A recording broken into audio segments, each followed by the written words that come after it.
കാളഹസ്തീശ്വര ക്ഷേത്രം. വായു ശിവനായി അവതാരമെടുത്ത് കാളഹസ്തീശ്വരനായി ആരാധിക്കപ്പെടുന്ന ഇന്ത്യയിലെ ഏറ്റവും പുരാതനവും ചരിത്രപരവുമായ ക്ഷേത്രങ്ങളിലൊന്ന്. ഇനി യാത്രികന്റെ യാത്ര അവിടേക്കാണ്. ഒരു മിനിറ്റ്, തൊട്ട് പിന്നിലെ വീഡിയോ നിങ്ങൾ കണ്ടിട്ടില്ലെങ്കിൽ വേഗം അത് കണ്ടിട്ട് ഇത് കാണാൻ ശ്രമിക്കണേ. എന്നാൽ മാത്രമേ നിങ്ങൾക്ക് എന്റെ യാത്രാ വിവരണം പൂർണ്ണമായും മനസ്സിലാക്കാൻ സാധിക്കൂ.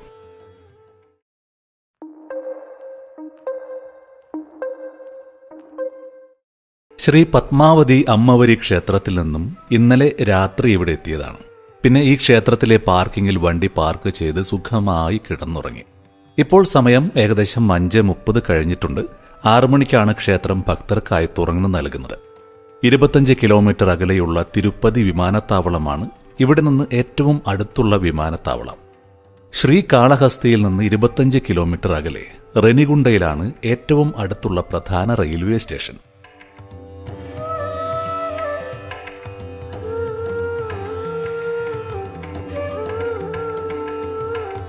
ഇപ്പോൾ നേരം പരപരാ വെളുത്ത് തുടങ്ങിയിരിക്കുകയാണ്. വാനോളം ഉയർന്നു നിൽക്കുന്ന ഈ ക്ഷേത്ര ഗോപുരത്തിന്റെയാണ് ശ്രീകാളഹസ്തി ക്ഷേത്രത്തിൻ്റെതായ ആദ്യ കാഴ്ച. ക്ഷേത്രത്തിനകത്ത് ചിത്രീകരണം അനുവദനീയമല്ലാത്തതിനാൽ പുറത്തെ കാഴ്ചകളൊക്കെ കണ്ട് ഞാൻ നിങ്ങൾക്ക് ശ്രീകാളഹസ്തി ക്ഷേത്രത്തെക്കുറിച്ച് പറഞ്ഞു തരാം. ഈ ക്ഷേത്രത്തെക്കുറിച്ച് പറഞ്ഞാലും അത് ചെന്നെത്തുന്നത് വിജയനഗര കാലഘട്ടത്തിലേക്ക് തന്നെയാണ്. അപ്പൊ തന്നെ അറിയാലോ, വിജയനഗര കാലഘട്ടം ഇന്ത്യയുടെ ചരിത്രത്തിൽ എത്രത്തോളം സ്വാധീനം ചെലുത്തിയതാണെന്ന്. 1516 വിജയനഗര സാമ്രാജ്യത്തിലെ രാജാവായ കൃഷ്ണദേവരായരാണ് ഈ ക്ഷേത്രം പണി കഴിപ്പിച്ചത്. വിപുലമായ ഈ പ്രവേശന കവാടം ശ്രീകാളഹസ്തി ക്ഷേത്രത്തിന്റെ ഒരു പ്രധാന കാഴ്ചയാണ്. ദൈവിക ചുറ്റുപാടുകളിൽ പര്യവേക്ഷണം ചെയ്യാൻ കഴിയുന്ന നിരവധി പുരാണ ചിത്രങ്ങളുടെ സങ്കീർണമായ കൊത്തുപണിയാണ് ഈ ഗോപുരത്തിലുള്ളത്. ക്ഷേത്രത്തെക്കുറിച്ച് പറയുവാണെങ്കിൽ ശ്രീകാളഹസ്തി ക്ഷേത്രവുമായി ബന്ധപ്പെട്ട് ഒരുപാട് ഐതിഹ്യങ്ങൾ നിലനിൽക്കുന്നുണ്ട്. അതിലൊന്ന്, ലോക സൃഷ്ടിയുടെ പ്രാരംഭഘട്ടത്തിൽ ആയിരക്കണക്കിന് വർഷങ്ങളോളം കർപ്പൂരലിംഗത്തെ പ്രീതിപ്പെടുത്താൻ വായു ഭഗവാൻ തപസ് ചെയ്തുവെന്ന് ഏറ്റവും പ്രശസ്തമായ ഐതിഹ്യം പറയുന്നു. അങ്ങനെ വായുദേവന്റെ ഭക്തിയിൽ സന്തുഷ്ടനായ ശിവൻ അദ്ദേഹത്തിന് 3 വരങ്ങൾ നൽകി. ലോകമെമ്പാടും സാന്നിധ്യം നൽകാനും ഈ ഗ്രഹത്തിലെ എല്ലാ ജീവജാലങ്ങളുടെയും അവിഭാജ്യ ഘടകമാകാനും അതിൽ കർപ്പൂരലിംഗത്തെ സാംബശിവൻ എന്ന് പുനർനാമകരണം ചെയ്യാനുള്ള അനുമതി നൽകണമെന്നാണ് വായുഭഗവാൻ ശിവനോട് ആവശ്യപ്പെട്ടത്. അങ്ങനെ ഈ 3 അഭ്യർത്ഥനകളും ഭഗവാൻ അനുവദിച്ചു. പ്രാണവായു അല്ലെങ്കിൽ വായു അന്നു മുതൽ ഭൂമിയിലെ ജീവന്റെ അവിഭാജ്യ ഘടകമാണ്. കൂടാതെ ലിംഗത്തെ സാംബശിവനായും കർപ്പൂരവായു ലിംഗമായും ആരാധിച്ചു. ശ്രീകാളഹസ്തി എന്ന പേരിലുമുണ്ടൊരു പ്രത്യേകത. ശ്രീ എന്നാൽ ചിലന്തിയും, കാല എന്നാൽ പാമ്പും, ഹസ്തി എന്നാൽ ആന എന്നുമാണ് അർത്ഥമാക്കുന്നത്. അതായത് ചിലന്തിയും പാമ്പും ആനയും മോക്ഷം നേടുന്നതിനായി പട്ടണത്തിൽ ശിവനെ ആരാധിച്ചു എന്ന ഐതിഹ്യത്തിൽ നിന്നാണ് ശ്രീകാളഹസ്തി എന്ന പേര് ക്ഷേത്രത്തിന് ലഭിച്ചത്.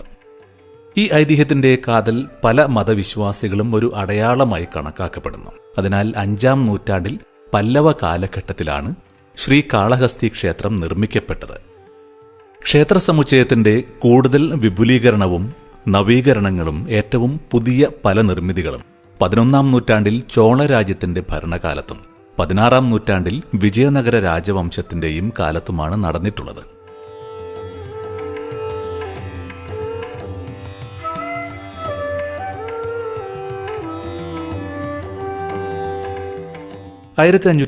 ൽ കൃഷ്ണദേവരായരുടെ ഭരണകാലത്താണ് ഈ ക്ഷേത്രത്തിലെ സങ്കീർണമായ കൊത്തുപണികളുള്ള 100 തൂണുകളുള്ള ഹാൾ നിർമ്മിച്ചത്. ക്ഷേത്രത്തിലെ പ്രധാന പ്രതിഷ്ഠയായ ജ്ഞാനപ്രസൂനാംബികാദേവി സെൻകുന്ത കൈക്കോളറിലെ വെള്ളത്തൂരാർ ഗോത്രത്തിലാണ് ജനിച്ചത്. ഇവിടെ നടക്കുന്ന ശിവപാർവതി വിവാഹത്തിൽ വധുവിന് സ്ത്രീധനം കൊണ്ടുവന്ന് ഈ വെള്ളത്തൂരാർ ഗോത്രക്കാർ സമർപ്പിക്കുന്നത് പതിവാണ്. ചരിത്രവും ഐതിഹ്യവും ഒക്കെ പറഞ്ഞു നിന്ന് നേരം പോയതറിഞ്ഞില്ല. എന്തായാലും ക്ഷേത്രത്തിനകത്ത് കയറി ചിത്രീകരിക്കാൻ സാധിക്കില്ല. അപ്പോൾ പിന്നെ ശ്രീകാളഹസ്തി ക്ഷേത്രവുമായി ബന്ധപ്പെട്ട് നിൽക്കുന്ന മറ്റൊരു ക്ഷേത്രം ഞാൻ നിങ്ങൾക്ക് കാണിച്ചു തരാം. ശ്രീകാളഹസ്തീശ്വര സ്വാമി ക്ഷേത്രത്തിന് പുറകിൽ ഒരു കുന്നുണ്ട്. കണ്ണപ്പട്ടിപ്പ എന്നാണ് ആ കുന്നിന്റെ പേര്. അതിനു മുകളിൽ ശിവഭക്തനായ കണ്ണപ്പ എന്ന ആദിവാസി യുവാവിന്റെ പ്രതിഷ്ഠയുള്ള ഒരു ക്ഷേത്രമുണ്ട്. ഇനിയുള്ള കാഴ്ചകൾ അവിടെ നിന്നുമാകാം. ഈ കാണുന്നതാണ് ക്ഷേത്രത്തിലേക്കുള്ള വഴി. അകത്തേക്ക് ചെല്ലുമ്പോൾ അവിടെ ഒരു ക്ഷേത്ര ഗോപുരം കാണാം. വർണ്ണാഭമായ ഒരു ഗോപുരം. അതും കടന്നു ചെല്ലുമ്പോൾ കുന്നിനും മുകളിലേക്ക് കയറുന്ന നടപ്പാതയോട് ചേർന്ന് ഒരു നാദസ്വരക്കാരനെ കാണാം. അദ്ദേഹം തന്റെ പ്രവൃത്തിയിൽ മുഴുകിയിരിക്കുകയാണ്. മുകളിലേക്ക് കയറും തോറും ശ്രീകാളഹസ്തി ക്ഷേത്രത്തിന്റെ നല്ലൊരു വ്യൂ കാണാം.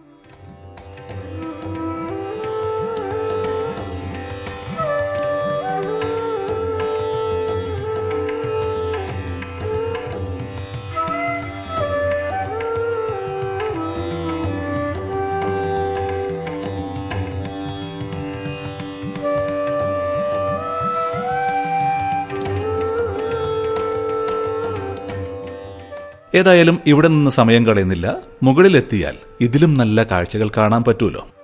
അങ്ങനെ ദാ കുന്നിന് മുകളിലത്തെ ക്ഷേത്രത്തിലെത്തിയിരിക്കുകയാണ്. ചെറുതും എന്നാൽ മനോഹരവുമായ ഭക്ത കണ്ണപ്പയുടെ ക്ഷേത്രം യഥാർത്ഥ വിശ്വാസത്തിന്റെയും ഭക്തിയുടെയും അത്ഭുതങ്ങളുടെയും ഒരു ദേവാലയം കൂടിയാണ്. എന്തായാലും ക്ഷേത്രത്തിന് പുറത്തെ കാഴ്ചകളെ ഞാൻ ചിത്രീകരിക്കുന്നുള്ളൂ. ദാ ഇവിടെ നല്ലൊരു വ്യൂ പോയിന്റ് ഉണ്ട് കേട്ടോ. ഇവിടെ നിന്നാൽ ശ്രീകാളഹസ്തീശ്വര ക്ഷേത്രത്തിന്റെയും ശ്രീകാളഹസ്തി പട്ടണത്തിന്റെയും നല്ലൊരു വ്യൂ കാണാം. ഇവിടെ ചില നിർമ്മാണ പ്രവർത്തനങ്ങളൊക്കെ നടക്കുന്നുണ്ട്. പാതി നിർമ്മാണത്തിലെത്തിയ ശിവന്റെയും പാർവതിയുടെയും ശില്പങ്ങളും കാണാം. കണ്ണപ്പ ക്ഷേത്രത്തിന് പിന്നിലെ ഐതിഹ്യം എന്നത് ശിവഭക്തനായ കണ്ണപ്പയുടേതാണ്. തിണ്ണ അഥവാ കണ്ണപ്പ ഒരു ശിവഭക്തനാണ്. തന്റെ അചഞ്ചലമായ ഭക്തിയിലൂടെ മോക്ഷം നേടിയവൻ. തിണ്ണ എന്ന ആദിവാസി യുവാവ് മറ്റാരുമല്ല, മഹാഭാരതത്തിലെ പ്രശസ്തനായ അർജുനനാണ്. ശിവനിൽ നിന്നും മോക്ഷം നേടുന്നതിനായി തിണ്ണ എന്ന വേട്ടക്കാരനായി ജനിച്ചതാണ്. ഒരു ദിവസം പരമശിവൻ സ്വപ്നത്തിൽ പ്രത്യക്ഷപ്പെട്ട് തിണ്ണയോട് തന്നെ ആരാധിക്കാൻ പ്രേരിപ്പിച്ചു. അങ്ങനെ മറ്റൊരു ദിവസം വേട്ടയാടുന്നതിനിടയിൽ തിണ്ണ ഒരു കാട്ടിലേക്ക് വഴിതെറ്റിയെത്തുകയും അവിടെ ഇലകൾ കൊണ്ട് പൊതിഞ്ഞ ഒരു ശിവലിംഗം കാണുകയും ചെയ്തു. പക്ഷേ തിണ്ണയ്ക്ക് ആ ശിവലിംഗം അവിടെ ഉപേക്ഷിച്ചു പോരാൻ തോന്നിയില്ല. ഏകാന്തനായ ദൈവത്തോട് അനുകമ്പ തോന്നിയ തിണ്ണ അതവിടെ നിന്നും എടുത്ത് ഗ്രാമത്തിലേക്ക് കൊണ്ടുപോകാൻ ശ്രമിച്ചു. എന്നാൽ ലിംഗത്തെ അവിടെ നിന്നും എടുക്കുന്നതിൽ അദ്ദേഹം പരാജയപ്പെട്ടു. തന്റെ പ്രയത്നത്തിൽ പരാജയപ്പെട്ട തിണ്ണ ലിംഗവും അതിനു ചുറ്റുമുള്ള സ്ഥലവുമെല്ലാം ഇലകളെല്ലാം നീക്കി വൃത്തിയാക്കി. ശേഷം ഭഗവാന് സമർപ്പിക്കാൻ ഭക്ഷണവും തേടി തിണ്ണ വീണ്ടും കാട്ടിലേക്ക് പോയി. അങ്ങനെ വേട്ടയാടി കിട്ടിയ ഒരു കാട്ടുപന്നിയെ കൊന്ന് അതിന്റെ വറുത്ത മാംസം ശിവന് വഴിപാടായും കൊണ്ടുവന്നു. കൂടാതെ ലിംഗത്തിൽ തളിക്കാൻ അടുത്തുള്ള നദിയിൽ നിന്ന് വെള്ളവും കൊണ്ടുവന്നു. എന്നാൽ വെള്ളം കൊണ്ടുപോകാൻ പാത്രമില്ലാത്തതിനാൽ അവൻ തന്റെ വായിൽ വെള്ളം നിറച്ചാണ് കൊണ്ടുവന്നത്. തിണ്ണയുടെ ഭക്തി പരിശോധിക്കാൻ ശിവൻ തന്റെ ഒരു കണ്ണിൽ നിന്ന് രക്തം ചൊരിയാൻ തുടങ്ങി. രക്തം കണ്ടപ്പോൾ തിണ്ണ അത് പല വിധത്തിൽ തടയാൻ ശ്രമിച്ചുവെങ്കിലും ഫലം കണ്ടില്ല. ഒടുവിൽ തിണ്ണ ഒരു മടിയും കൂടാതെ തന്റെ അമ്പടയാളം കൊണ്ട് സ്വന്തം കണ്ണ് പുറത്തെടുത്ത് ശിവനിൽ ഉറപ്പിച്ചുകൊണ്ട് പെട്ടെന്ന് രക്തസ്രാവവും നിർത്തി. അപ്പോൾ പരമശിവന്റെ മറ്റേ കണ്ണിൽ നിന്നും രക്തം ഒഴുകാൻ തുടങ്ങി. വീണ്ടും സ്വന്തം കണ്ണ് പറിച്ചെടുത്ത് ശിവലിംഗത്തിൽ ഉറപ്പിക്കാൻ തിണ്ണ തയ്യാറായി.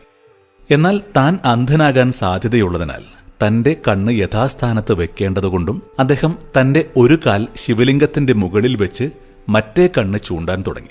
അങ്ങനെ തിണ്ണ ആ പ്രവൃത്തി ചെയ്യുന്നതിൽ നിന്ന് ശിവൻ അവനെ തടയുകയും അവന്റെ അടങ്ങാത്ത ഭക്തിയിൽ സന്തുഷ്ടനായ ശിവൻ അദ്ദേഹത്തിനൊരു വരം വാഗ്ദാനം ചെയ്യുകയും ചെയ്തു. തിണ്ണ തന്റെ കണ്ണുകൾ ഭഗവാന് സമർപ്പിച്ചതിനാലാണ് അദ്ദേഹത്തിന് കണ്ണപ്പ നായനാർ എന്ന പേര് വന്നത്. കണ്ണു എന്നത് കണ്ണിന്റെ തെലുങ്ക് തമിഴ് പദമാണ്. കൂടാതെ അദ്ദേഹത്തിന്റെ ഭക്തിയെ മാനിച്ച് ഈ ക്ഷേത്രത്തിൽ ശിവലിംഗത്തിന് മുമ്പായി ഭക്ത കണ്ണപ്പന് വേണ്ടിയാണ് വഴിപാടുകൾ അർപ്പിക്കുന്നത്. ഈ ക്ഷേത്രത്തിൽ ഭക്ത കണ്ണപ്പയുടെ ഒരു വിഗ്രഹമുണ്ട്. ഇവിടേതാ ഒരു മരത്തിന് താഴെയായി ഒരു ശിവലിംഗവുമുണ്ട്. ഈ മരത്തിൽ മൊത്തം പല നിറത്തിലുള്ള തുണികളും ചരടുകളും ചെറിയ തൊട്ടികളുമൊക്കെ കെട്ടിയിട്ടുണ്ട്. ഓരോ വിശ്വാസങ്ങളല്ലേ ഇതെല്ലാം.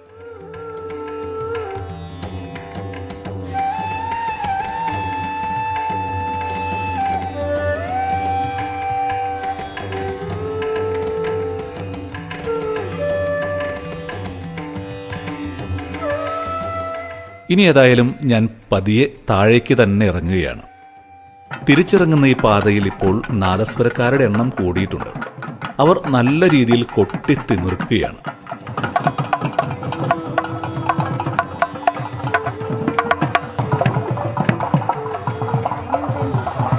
അങ്ങനെ ഞാൻ താഴെ എത്തിയപ്പോഴാണ് ക്ഷേത്രത്തിലേക്ക് വഴിപാടിനായി വെച്ചിരിക്കുന്ന കുറച്ച് പൂക്കൾ കണ്ടത്. ഇത് ഏത് പൂവാണെന്ന് നിങ്ങൾക്ക് മനസ്സിലായോ?